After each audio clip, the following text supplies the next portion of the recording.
আগুন তো ওয়াইটিতে আবার লেগে গেল। তো আমি ঝিমিকে নিয়ে দুটো কথা বলবো, ভিডিওটা আমি বড় করব না। তো ছোট ভিডিওর মধ্যেই আমি কয়েকটা কথা আমি ঝিমিকে বলবো কি, ভাই তুই জীবনে চাইছিস কি? আগে নিজে ডিসাইড কর যে তুই জীবনে চাইছিস কি। 20 বছর বয়স হয়ে গেছে, তো কম বেশি ভুল ঠিক একটু হলেও বুঝতে শিখেছিস। হ্যাঁ, তোর মধ্যে ম্যাচুরিটি আসেনি, যতই তুই ঘেউ কর যে ম্যাচুরিটি তোর এসে গেছে, হ্যাঁ না তোর মধ্যে কোনো ম্যাচুরিটি আসেনি। ঠিক আছে, আগে নিজে ডিসাইড কর যে তুই জীবনে অ্যাকচুয়ালি চাইস কি চাস তুই। হ্যাঁ, সংসার করতে গেলে অনেক রকম সমস্যা আসে, অনেক রকম খারাপ পরিস্থিতি আসে, ভালো পরিস্থিতি আসে, সব কিছু মানিয়ে নিয়ে সংসার করতে হয়। সংসার মানে তুই বুঝিস? যদি বুঝতিস তাহলে 2বার 3বার করে চলে যেতিস না, আবার ফিরেও আসতিস না। ঠিক আছে, তো আমি বলবো না যে আমাদের বাবা জীবনের কোনো দোষ ছিল না, এটা না। বাবা জীবনের প্রচুর দোষ আছে, যেটাকে বলে বোঝানো যাবে না, বাবা বললেও শেষ হবে না, কিন্তু সাথে তোরও দোষ আছে, কম বেশি, দুজনেরই কম বেশি দোষ আছে। কিন্তু আজকে যে ঝামেলাটা হচ্ছে, তুই প্রচুর না মানে লোকের কথায় নাচ্ছিস। কারণ এর আগেও বাবলিদির অনেক ভিডিওতে আমি দেখেছি, বাবলিদি তোর সাথে কথা বলছে বা তোকে বোঝাচ্ছে, তুই লাইভ হচ্ছে এটা লাইভের কমেন্ট পড়ে যাচ্ছিস। আরে ভাই, যারা কমেন্ট করছে তোকে, তারা তোর লাইফটাকে ঠিক করে দিতে আসবে না, তুই প্রবলেমে পড়লে তোর পাশে দাঁড়াতে আসবে না। তোর একটা প্রবলেম কোথায় জানিস, যে তুই লোকের কথায় ভীষণ উঠিস বসিস। লোকের কথাটাকে প্রায়োরিটি দিস আগে। হাজব্যান্ড, শ্বশুর, শাশুড়ি, মা, বাবা, এইগুলো তোর কাছে কোনো ম্যাটার করে না। আর যদি করতো তাহলে আজকে তুই এই জায়গায় এসে পৌঁছাতিস না। পূজাদির ভিডিওতে কে কমেন্ট করলো, কী করলো না করলো, সেটা সম্পূর্ণ তার পার্সোনাল ম্যাটার। ওই খেকি তোকে স্ক্রিনশট তুলে পাঠিয়ে দিল, আর সেইটাকে নিয়ে তুই চলে গেলি পূজাকে মেসেজ করতে, তাই তো? চলে গেলি পূজাকে SMS করতে। তো যখন পূজাকে দিনের পর দিন বাজে ব্লেম দিয়েছিস, অপমান করেছিস, কী হারে অপমান করেছিস, কত বদনাম দিয়েছিস, পুরো ওয়াইটি জানে যে তুই কী হারে পূজার সাথে খারাপ ব্যবহার করেছিস। তারপরে তুই আজকে গেছিস ওকে কমেন্ট করতে, তোর নাম নিয়ে কিছু বলেছে? হ্যাঁ, তুই তো হচ্ছে সব থেকে নষ্টের গোড়া তুই, যার জন্য তোর আজকে এই হাল। সে কি বললো তোকে, তুই চলে গেলি সেই নিয়ে পূজাকে উল্টোপাল্টা বলতে। কে কী কমেন্ট করবে কি না করবে তার পার্সোনাল ব্যাপার, তুই বলার কে?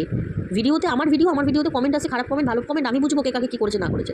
তো সেরকমই পূজারও, তুই কেন বলতে যাবি? হ্যাঁ, নিজের চরকা তেল দে না। তুই সংসার কোনোদিন করতে পারবি না, তুই সংসার করার মেয়ে ছেলেই না। মানে একদম বাস্তব কথা, যে তুই সংসার করার মেয়ে ছেলেই না, তুই সংসার বুঝিসই না। ঠিক আছে, না হলে একটা মেয়ে কতটা নীচ হতে পারে। হ্যাঁ, তোকে দেখলে সবাই একটুখানি মায়ায় পড়ে যায়, মেয়েটা খুব অসহায়, হ্যানা তেনা, অল্প বয়স, মেয়েটা জীবন নষ্ট হয়ে গেল, এই ভেবে সবাই তোর উপর মায়ায় পড়ে যায়। কিন্তু এই মায়াবী মুখোশের পিছনে যে কত বড় একটা মানে নোংরা চরিত্রের বা নোংরা মেন্টালিটির মেয়ে আছে, সেটা যে কাছ থেকে দেখেছে একমাত্র সেই জানবে। আর ওয়াইটির সবাই তোকে একটা সময় ভালোবাসতো, কিন্তু তোর এই যে ব্যবহারগুলো তুই আজকে যে জিনিসটা করলি, তো এটার পর তোর স্থান যে কোথায় যাবে তুই নিজেও ভাবতে পারছিস না। একটা মেয়ের জীবনে এত খারাপ ঘটনা ঘটে, তোর মা সব সময়তেই বলে যায় যে তোকে সবাই রক্ষিতা করতে চায়, তুইও তাই বলতে চাস। তার মানে তুই কতটা নোংরা নীচ যে তোকেই সবাই রক্ষিতা করতে চায়।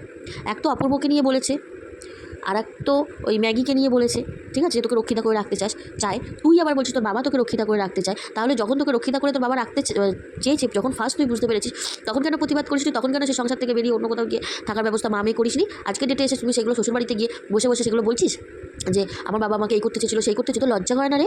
হ্যাঁ, নির্লজ্জ বেহায়া মেয়ে ছেলে, তো লজ্জা করে না? হ্যাঁ, কন্ট্রোভার্সি ছাড়া তোমার চলে না, একদম তোমার কন্ট্রোভার্সি ছাড়া চলে না। তোমাকে একদম উদ্যম মাধ্যম পিটাতে হবে, পাবলিকের তোকে মারতে হবে। হ্যাঁ, তোকে নিয়ে কেউ কিছু বললেই তোর একদম গা ফেটে একদম চৌচির হয়ে যাচ্ছে, আর তোরা এসে ওয়াইটিতে হাঁকবি, তার বেলা কোনো দোষ নেই। আর লোকে প্রতিবাদ করতে গেলে তখন তোদের একদম পিছনে জ্বালা উঠে যায় না রে, ছোটো লোক মেয়ে ছেলে। হ্যাঁ, নিজের মাথাটা ঠান্ডা করে কোনটা ঠিক কোনটা ভুল বিচার কর। আজকে যে জিনিসটা বা যে ঘটনাটা ঘটেছে, এখানে 0.1%ও আমি বাবা জীবনের কোনো দোষ দেখতে পাচ্ছি না। ও একদম ঠিক কথা বলেছে, ও একদম লাইভে যে কথাগুলো বলেছে একদম ঠিক কথা বলেছে। তোর কপাল ভালো, ওরা যে তোকে অ্যাকসেপ্ট করে নিয়েছে না, তোর 14 গোষ্ঠীর কপাল ভালো। তুই এমনই একটা মেয়ে, না নিজের মা বাবার সংসার ভালো দেখতে পারিস, না কারোর ভালো দেখতে পারিস। ওই ছেলেটাকে তুই খেতে ওখানে গেছিস, তুই যখন ওই সংসারে ফিরে গেছিস, পুরো ওয়াইটিতে প্রচুর মানুষ খুশি হয়েছে যখন তুই ওই সংসারে ফিরে গেছিস। ইভেন আমিও হয়েছিলাম যে না ঠিক আছে, মেয়েটা সংসার ফিরে পেয়েছে, ভালোভাবে সংসার করুক, ভালো থাকুক, সুখে থাকুক। কিন্তু আজকে তুই যে জিনিসটা করলি খুব খারাপ করেছিস। পাগলি, তোকে সত্যি পাগলি বলে না, সবাই ঠিকই বলে, পাগলি মেয়ে ছেলে বলে, চিটিয়াল। নিজের একটা পাগলও না, নিজের ভালো বোঝে। তুই সে নিজের ভালো, নিজের খারাপ ভালো মন্দ কোনো কিছুই তুই নিজেরটা বুঝিস। তুই লোকের কথা ধেদে করে নাচতে থাকিস, কে কী বললো। আর ওই খেকি না, একদম ছোলা বস একদম দিয়ে দিতে হবে পিছনে, বিচুটি পাতা মাখিয়ে একদম গায়ে জল ঢেলে দিতে হবে। ছোটো লোক মেয়ে নিজে সংসার করতে পারেনি, কাউকে সংসার শান্তিতে সংসার করতে দেবে না। কে কোথায় কী কমেন্ট করেছে না করেছে সেগুলো খেকি পাঠাতে গেছে ওকে। তোর কী রে খেকি, তোর কী? চুপচাপ ঘরে বসে থাক, নিজের চরকা নিজের তেল দে না, অত কী তোর চুলকানি রে? হ্যাঁ, ছোটো লোক মেয়ে ছেলে।